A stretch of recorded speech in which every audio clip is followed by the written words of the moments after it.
made a few observations, like the benefits in reducing the amount of time they must spend at each stage.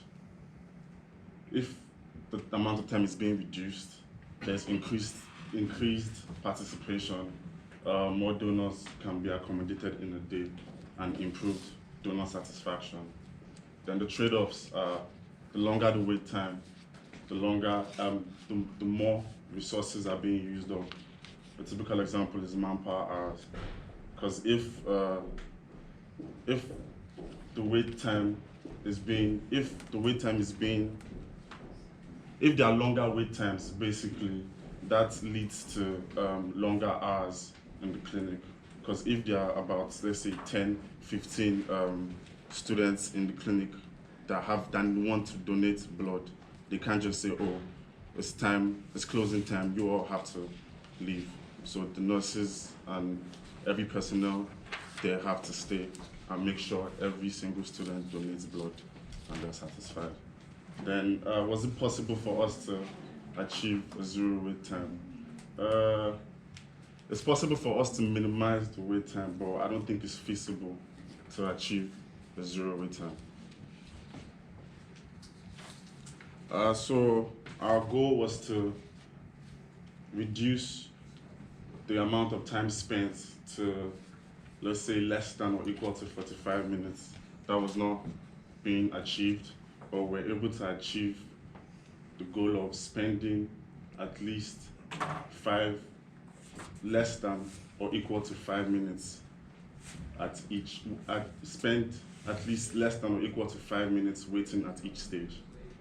Then some of our recommendations were to increase the number of health stations from 1 to 4, questionnaire kiosks from 3 to 5, health screening cubicles from 6 to 9.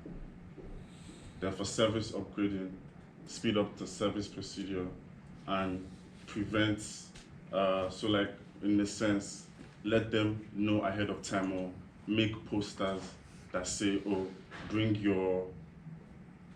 maybe your ID with you, which helps you reduce the amount of time you have to wait at each, or let's say at the check-in stage. Because as we saw, Henry Rogers had to be delayed because of a number of reasons. Thank you. Any questions? Can you show us how you would program in like the processing time for that help desk? Okay, no problem. So for the programming, I'll demonstrate the help station. It might be a little bit small, but this is the time people gonna spend, the function of people spend in the help station, and I use a triangular function, which because in the context of the article, we have the minimum time spent, we have the maximum time spent, and we have the mode of time spent, and their units are minutes. They are in minutes, and so therefore, I think this function of time distribution should be available for simulating this this model, and I do the same thing for each service.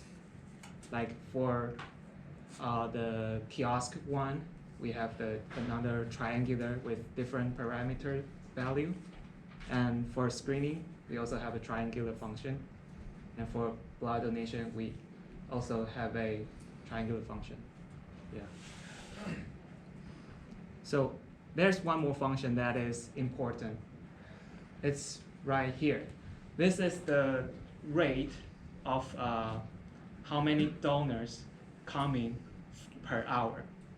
So you can see I use a uniform time distribution with 25 minimum to 30 maximum, because you can tell from the article that the nurse said on a busy day, we usually have 25 to 30 donors per hour. Yeah.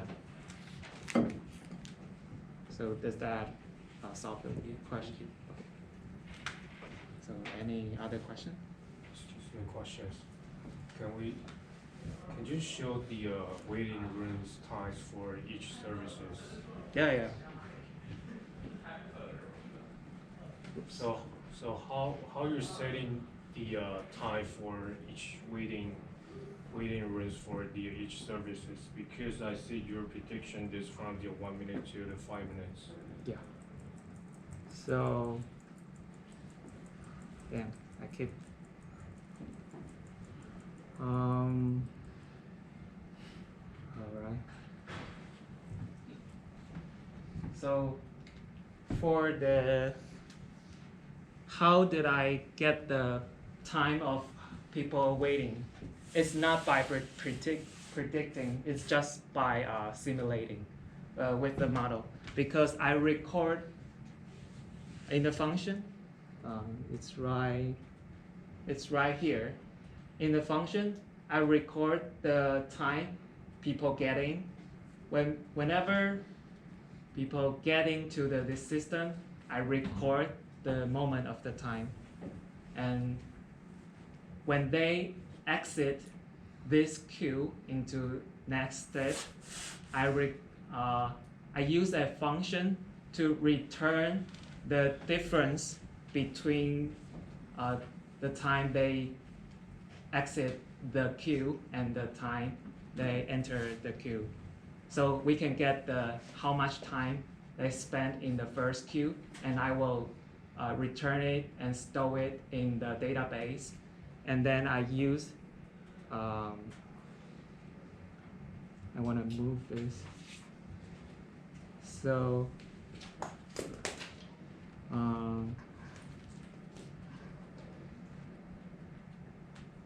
so I use the charts here